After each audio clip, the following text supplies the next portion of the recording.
नमस्कार. सावित्रीच्या वाटेने जागर नवदुर्गांचा ही मालिका सर्व स्त्री शक्तींना समर्पित करत आहोत.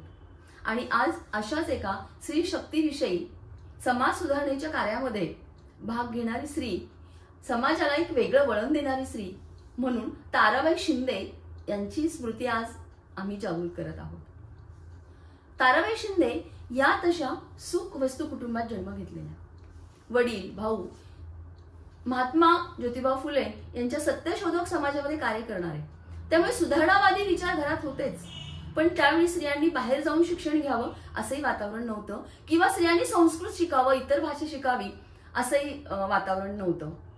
त्याच वेळेस वडिलांनी मग ताराबाईंना घरात शिक्षण दिलं, पण त्यांचा विवाह केला त्यांच्या मर्जी विरोधात. ताराबाई शिंदेने अर्थात त्याला आक्षेप घेतला. त्या विवाहामध्ये किंवा सांसारिक आयुष्यामध्ये फार काही रमल्या नाही. वडिलांकडे त्या परत आल्या आणि त्यावेळेची जी सामाजिक परिस्थिती आहे किंवा स्त्रियांना मिळणारी दुय्यम वागणूक आहे याविषयी त्यांचं चिंतन सुरू झालं, किंवा एक समाजाकडे चिकित्सक वृत्तीने त्याने पाहायला सुरुवात केली. आणि त्याच वेळेस 1881 मध्ये सुरतमध्ये एक कुमारिकेला मूल झालं आणि तिने ती त्या बालिकेचा भ्रूण हत्या केली. आणि त्यावेळेस तिला शिक्षा कोर्टाने ठोठवावी किंवा तिला देहदंड द्यावं अशा पद्धतीचं बरंच वातावरण आणि चर्चा त्यावर सुरू झाल्या. खरं तर या घटनेचा परिणामही ताराबाई शिंदेच्या मनावर झाला होता की हे सगळं स्त्रियांनाच का? पुरुष ह्या पद्धतीमध्ये नामानिराळाच राहतो का? स्त्रियांना जशा भावना आहेत तशा पुरुषांना भावना आहेत, आणि पुरुष हा सगळे दुष्कृत्य करतो पण स्त्रीला नावं ठेवलं जातं. खरं तरी समानता आहे.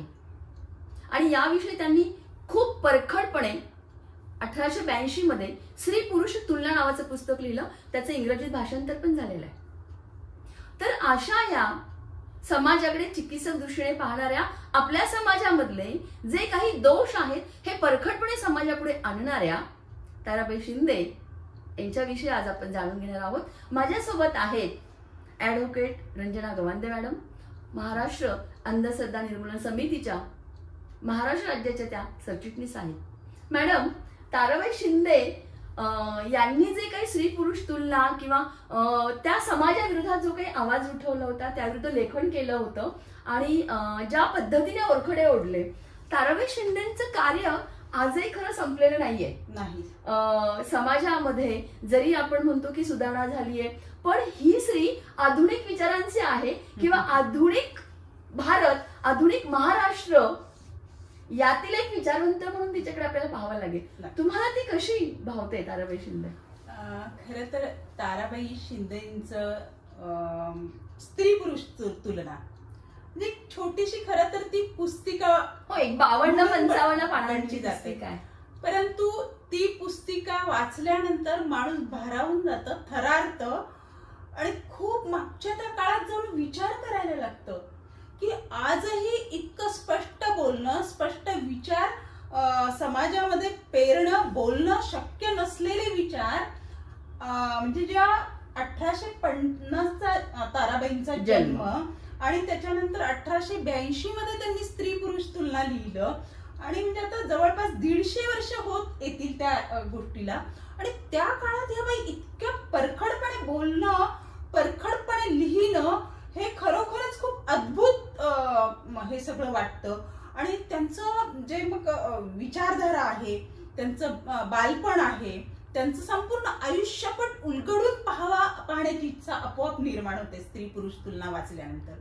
आणि त्याच प्रमाणे मी जेव्हा स्त्री पुरुष तुलनेच्या वाचली आणि मग मागे जाऊन त्यांचं बालपण वगैरे त्या संबंधाने थोडासा मागोवा घेतला की त्या काळातलं वऱ्हाड म्हणजे आत्ताच विदर्भ, म्हणजे असं काही घडलं नाही की त्या काळातही संपूर्ण महाराष्ट्रामध्ये तुलनेने मुंबई, पुणे हे सुधारलेली शहरं होती. या शहरांमध्ये ताराबाई जन्मल्या आणि मग त्यांनी लिहिलं तर ते काही असं विशेष नाही वगैरे असं म्हणू शकलं असतं आपण. पण बुलढाण्यासारख्या म्हणजे त्या काळात ते खऱ्या अर्थाने मागासच, म्हणजे आजही ह्या तुलनेत ते मागास आहे, अशा त्या वऱ्हाडातल्या त्या गावामध्ये ताराबाई जन्मल्या. त्यांचे वडील शिकलेले होते, ते इंग्रज अधिकाऱ्यांच्याकडे तिथे त्या याच्यात नोकरीला होते आणि त्यांनी ताराबाईंना शिकवलं. त्यांनी ताराबाईंना शिकवलं, का शिकवलं? ते नोकरीला होते म्हणून नाही, तर आता तुमच्या बोलण्यामध्ये जे आलंय की ते सत्यशोधक समाजाचे ते सदस्य होते आणि त्याच्यामुळे महात्मा फुलेंचे विचार त्यांच्यात रुजलेले होते, ते विचार त्यांच्यात मुरलेले होते आणि म्हणून त्यांनी ताराबाईंना शिकवलं. म्हणजे मला खरं तर ताराबाईंचं जेवढं स्त्री पुरुष तुलना वाचताना कौतुक वाटलं, त्याचप्रमाणे त्यांच्या वडिलांचं सुद्धा खूप, त्यांच्याबद्दल पण मला खूप अभिमान वाटला. म्हणजे मी हा सगळा विचार करते की जरी ते शिकलेले होते, परंतु तो काळ असा होता की स्त्रियांना बाहेर पडणं मुश्किल होतं.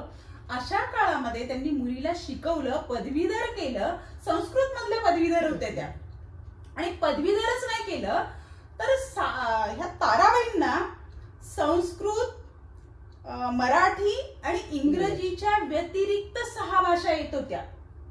म्हणजे एवढं ज्ञान संपादन करायला त्यांनी खरं तर वडील खूप त्यांना मदत त्यांची झाली आहे.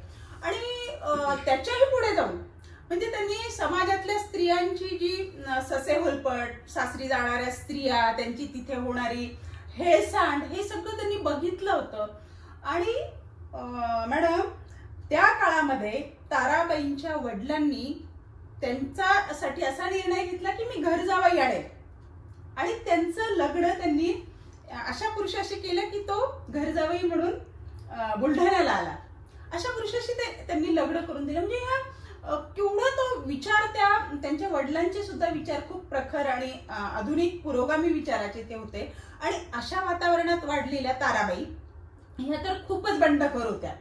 म्हणजे त्या काळामध्ये पडदाशीन लेडीज होत्या, पडदा पद्धत होती.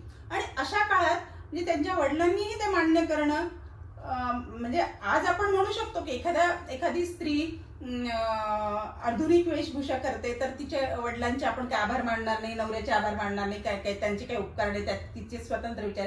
परंतु तो काळ असा होता की त्यावेळेस ते अलाव करणं पण खूप विशेष होतं. आणि अशा काळामध्ये ताराबाई घोड्यावरून रपेट करायच्या, घोड्यावर बसून त्या शेती बघायच्या किंवा कोर्ट कचेरीची कामं त्या बघायच्या, वृत्तपत्र वाचायच्या. म्हणजे तुम्हाला आपण आता ह्या नवदुर्गांच्या याच्यामध्ये कालच ताराबाई पंडिता रमाबाई आणि त्याच्यानंतर रमाबाई रानडेंचं आपण माळ घुमली आहे, त्यांचे विचार. तर रमाबाई रानडे ह्या न्यायमूर्ती रानडेंच्या पत्नी. त्यांनी लग्न झाल्यानंतर त्यांना लिहायला वाचायला शिकवलं. परंतु पुण्यासारख्या शहरात सुद्धा त्यांना झाडता झाडता वर्तमानपत्राचा कप्पा एक त्या कचऱ्यामध्ये सापडला आणि त्या वाचत बसल्या तर संपूर्ण घरात गदारोळ माजला. असा तो काळ होता. संपूर्ण घरात गदारोळ माजला की ही बाई पेपर वाचते. आणि अशा काळामध्ये ह्या ताराबाई शिंदे अनेक वर्तमानपत्र वाचायच्या. म्हणजे खूप त्यांची प्रगल्भता, त्यांचा अभ्यास, त्यांचं वाचन, म्हणजे त्यांचं वाचन सुद्धा खूप अफाट होतं. म्हणजे स्त्री पुरुष तुलना जर आपण वाचलं तर त्याच्यामध्ये त्यांनी दिलेले जे दाखले आहेत, अनेक पुस्तकांचे दाखले, म्हणजे त्या पुराणापासून असेल, बिरबलांच्या कथांपासून असेल, अनेक कादंबऱ्यांचे दाखले दिले त्यांनी, अनेक नाट्यमयरित्या ते प्रसंग त्याला तुलना केलेली आहे अशी. तर त्याच्यावरूनच आपल्याला असं कल्पना येते की यांनी याच्यात एवढं उल्लेख आलेला आहे साहित्याचा त्यांच्या स्त्री पुरुष तुलनामध्ये. म्हणजे त्यांचं वाचन सुद्धा केवढं अफाट वाचन होतं. थोडंच थांबवते, मला ह्याच्याने आठवतं की त्यांनी जेव्हा स्त्री पुरुष तुलना हे सांगितलं तेव्हा पुनर्विवाहाला त्यांचा अगदी हे होतं की पुनर्विवाह केला पाहिजे, त्याला पाठिंबा होता त्यांचा. आणि त्यांनी अगदी प्राचीन काळातले रामायण, महाभारत हे दाखले सगळे दिले की या ऋषी मुनींच्या पत्नी त्यांनी केलेले परतचे पुनर्विवाह हे कसे आहेत, कुंतीला झालेला कुमारिका असतानाचा मुलगा आणि पुनर्विवाह हे कसे व्हायला पाहिजे. म्हणजे त्यावेळेस विधवेंना जर त्रास व्हायचा तो थांबण्यासाठी म्हणून तरी पुनर्विवाह होणं आवश्यक आहे. ह्याचं एक बरोबर. म्हणजे त्यांची जी स्त्रियांबद्दलची तळमळ होती, मग ते पुनर्विवाह असेल, बालविवाह असेल, याच्यावर त्या भाष्य करायच्या. म्हणजे आता जे 1881चा जे प्रसंग तुम्ही म्हणालात की विजयलक्ष्मी नावाच्या ज्या बाई होत्या सुरतच्या, आणि त्या कुमारिका विधवा असताना त्यांना अपत्य झालं, म्हणजे त्यांचं शोषण झालं होतं ऍक्च्युली, आणि ते बाळ त्यांनी नंतर नष्ट केलं.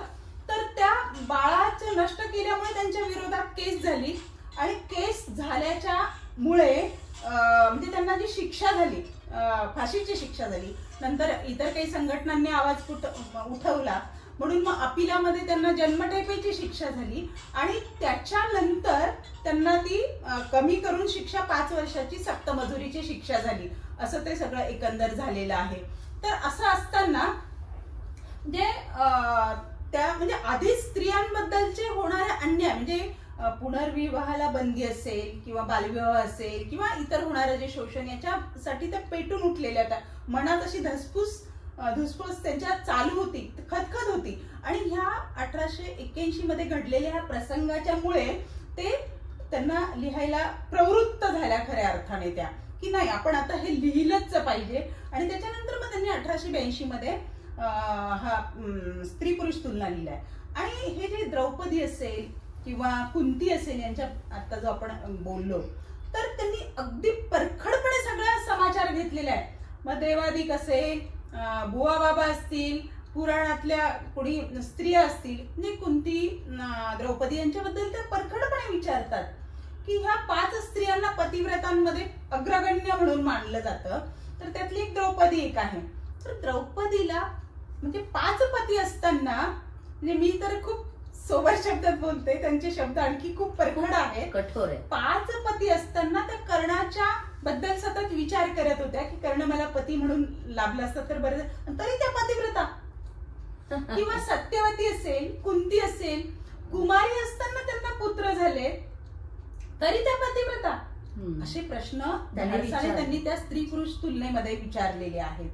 तसंच पुनर्विवाहाच्या बाबत त्यांनी परखडपणे म्हटलंय की पूर्वी जर राजा मेला तर त्या राजाला जर वारस नसेल तर त्या राणीने आवडत्या पुरुषाबरोबर संग करायचा, आणि ती होणारी संतती जे असेल, अपत्य असेल, तर त्या गादीचं वारस.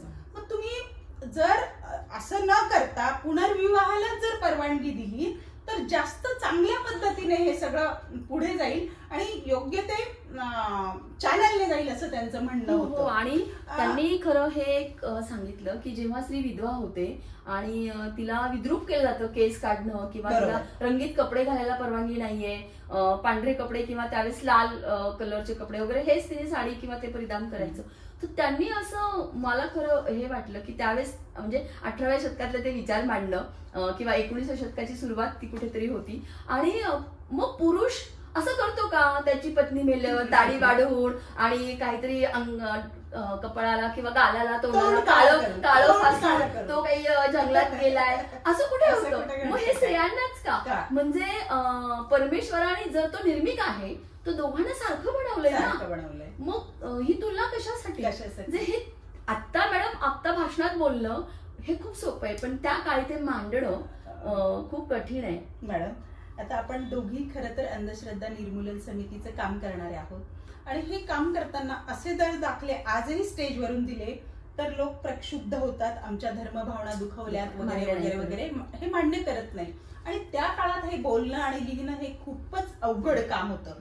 म्हणजे त्यांनी जे म्हटलंय की पुरुषांनी मग का नाही तोंड लपून, जर पत्नी आधी गेली, असं काही देवाकडून दाखला घेऊन आला की म्हणजे ज्या पतिव्रता स्त्रीने जावं आधी, नवऱ्याच्या आधी जावं, तर असा काही देवाकडून दाखला आणला की स्त्रीने आधी मरावं, असे प्रश्न त्यांनी विचारले. आणि पुरुष जर ती स्त्री आधी गेली तर पुरुषाने का नाही तोंड काळा करून घरात बसवत, असंही त्या म्हटलंय.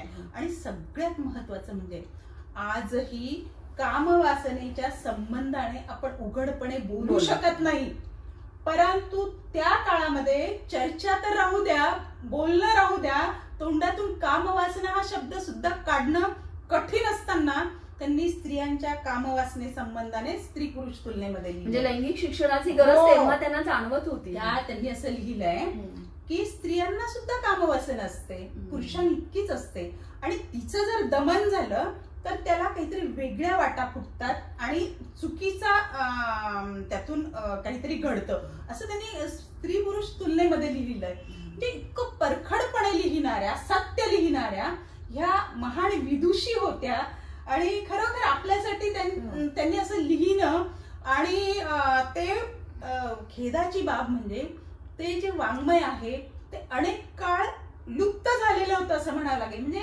समाजाला माहीतच नव्हतं हे वाङ्मय. हो, म्हणजे मला या संदर्भात एक आठवतं मॅडम, चीनमध्ये बीजिंगला एक महिला परिषद झाली आणि एक द्वारावर त्या बीजिंगच्या परिषदेच्या की ताराबाई शिंदे हे नाव दिलं आणि ही घटना 1975ची, म्हणजे आता जवळजवळ 50 वर्ष त्या घटनेला होत आले आणि मग हे नाव दिलं आणि ताराबाई शिंदे कोण ही चर्चा सुरू झाली आणि तिथून कुठेतरी मग त्यांचं पुस्तक ताराबाई शिंदे म्हणजे आंतरराष्ट्रीय स्तरावर त्यांची दखल घेतल्यावर भारताला जाग आली की हे आपलं अपत्य आहे. आणि त्याच्यानंतर सुद्धा म्हणजे 1975च्या बीजिंगच्या परिषदेनंतर सुद्धा मग ते साहित्य शोधायला सुरुवात झाली आणि ते सापडत नव्हतं.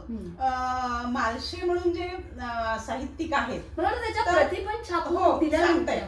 त्या काळामध्ये ताराबाईंनी पुण्यामध्ये त्याच्या 500 प्रती छापल्या होत्या आणि 500 प्रती खपल्यानंतर सनातन्यांनी त्या प्रती छापल्या जाऊ नये म्हणून कुठं कारस्थान केलं आणि त्या प्रती छापल्या गेल्या नाही.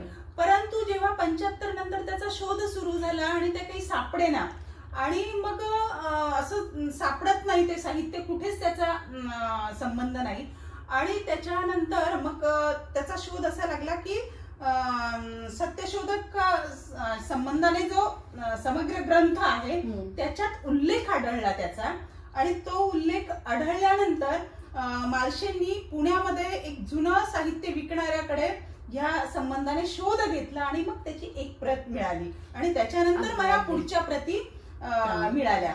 आणि त्याच्याही नंतर म्हणजे मालशे असं म्हटलंय की हे साहित्य वाचल्यानंतर मला असं वाटलं की हे महात्मा ज्योतिबा फुलेंनी लिहिलेलं असावं. हे ताराबाई शिंदे कोण आहेत ते माहित नाही, त्यांचं असूच शकत नाही असं त्यांना क्षणभर वाटलं. मला एक इथे मॅडम तुम्ही पण महात्मा फुलेंनी जो सत्सार जो अंक होता त्याच्या दुसऱ्या खंडामध्ये याचा उल्लेख यांचा एक उल्लेख आणि रमाबाईंचा उल्लेख निश्चित. तर ह्या दोघींचे उल्लेख त्याच्यात आढळले आणि ह्या ग्रंथाचं महात्मा फुलेंनी खूप कौतुक केलेलं होतं त्याच्यात आणि मग त्यांची खात्री झाली आणि मग त्यांनी ह्या सगळ्या गोष्टींचा शोध घेऊन ते पुस्तक पुन्हा मग स्त्री पुरुष तुलना हे पुन्हा ते साहित्य म्हणून बाजारात खऱ्या अर्थाने ते आलंय. पण महात्मा फुलेंचे आणि ताराबाई शिंदेची तशी प्रत्यक्ष भेट झालेले काही ऐकवत नाहीये, पण तरी त्यांच्या कामांचं कौतुकाची दखल त्यावेळेस फुलेंनी घेणं हे खूप मोठं होतं. म्हणजे एका पुरुषाने एका स्त्रीच्या कार्याची दखल घेणं हेही खूप मोठं होतं. म्हणजे खरं तर त्या कार्याला पाठिंबाच होता नक्कीच एक प्रकारे. आणि विद्रोही लेखन हे सगळं होतं, समस्त प्रवाहाच्या विरोधी जाऊन. आत्ताही आपण बघतो की पुरुष सत्ताक पद्धतीचे तोटे आता खूप पाहतोय आपण. जिथे स्त्रिया आक्रमकपणे पुढे येत आहेत तिथे मग त्यांना घराच्या बाहेर काढणं, त्यांना वाईट टाकणं, त्यांना आपल्या सोबत न घेणं, त्रास देणं, त्यांच्यावर खोटे गुन्हे दाखल करण्याचे प्रयत्न केले जात आहेत. अगदी केले जात आहेत, अशा चर्चा पण घडवून आणल्या जात आहेत जाणीवपूर्वक. आणि असं असताना त्या काळामध्ये ताराबाईंनी हे धाडस दाखवणं आणि म्हणजे खरं तर त्या ज्योतिरावांचे खूप ज्योतिराव म्हणजे त्यांचे आदर्श होते. ताराबाईंचे आदर्श ज्योतिराव होते आणि ज्योतिरावांचे जे परखड मत आहेत हे ताराबाईंना आवडायचे आणि त्यानुसारच त्यांनी खरं तर ते पुस्तक लिहिलेलं आहे स्त्री पुरुष तुलना. पण त्याला कारण जे घडलं ते सुरत मधल्या त्या स्त्रीचं म्हणजे समाजामध्ये असलेली विषमता, स्त्रियांबाबतची जी स्त्रियांना दिली जाणारी दडपशाहीची वागणूक, स्त्रियांचं होणारं शोषण हे त्यांना सहन होतच नव्हतं. पण कुठेतरी कारण घडलं आणि ज्योतिबांचं लेखन त्यांनी वाचलेलं असल्यामुळे हे लिहिण्याची त्यांनी धाडस केलं. आणि आणखी एक विशेष म्हणजे मला सांगावं वाटतं की ताराबाई शिंदेच्या लेखनाची दखल अन्य कोणीही घेतलेली नाहीये आजपर्यंत.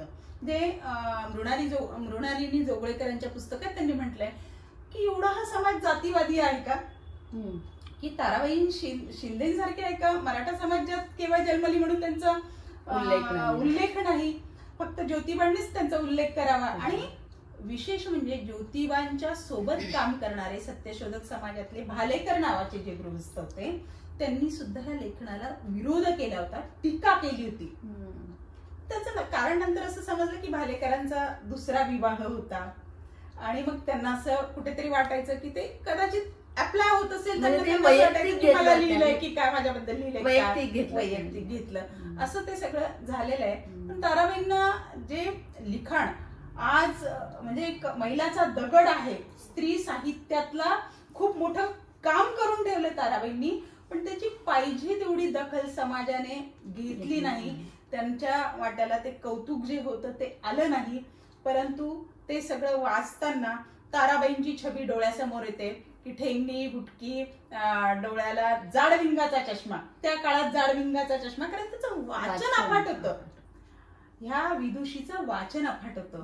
आणि हातात काठी घेऊन शेतावर जाणारी स्त्री, असा तो सगळा प्रसंग डोळ्यासमोर आल्यानंतर अंगावर असा थरार उभा राहतो. आणि खरोखर मॅडम मला आज असं वाटत होतं की आपण ताराबाई सारखी वेशभूषा करावी, मला असं कधीच वाटत नाही, आज वाटलं होतं. खरं यायला हवं होतं तुम्ही त्या वेशभूषेत, साक्षात परत आम्ही दुसरी ताराबाई शिंदे अनुभवली असती. खरं तर बरे का, काय होतं, ताराबाई शिंदे इतक्या मोठ्या व्यक्ती आहेत आणि आधुनिक काळाचंही खरं अपत्य आहे, आधुनिक विचार, सुधारणावादी विचार.